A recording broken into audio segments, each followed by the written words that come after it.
Hi, this is Uri. Welcome to this meditation from Water and Earth Wellness. Our goal is to help you find peace and balance in your life. This practice is simple. The purpose is to connect with something pleasant in the present moment. You can do this while sitting, lying down, standing, or walking.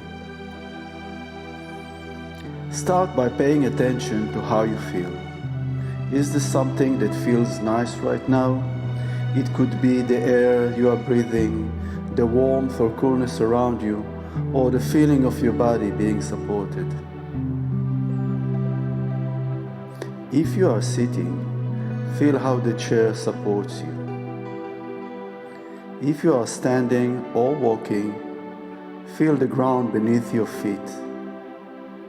If you're outside, notice the breeze or the beauty of a tree or a flower.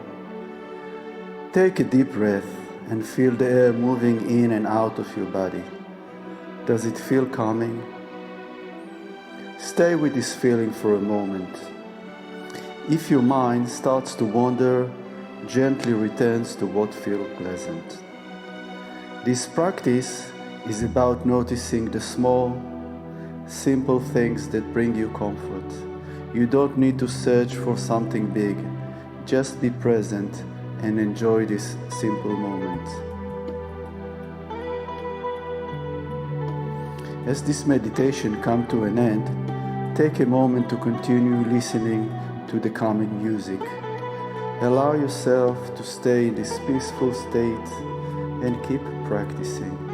Remember, you can always return to something pleasant in the present moment. It might be your breath, a comforting sensation around you, or any small joy that brings you comfort.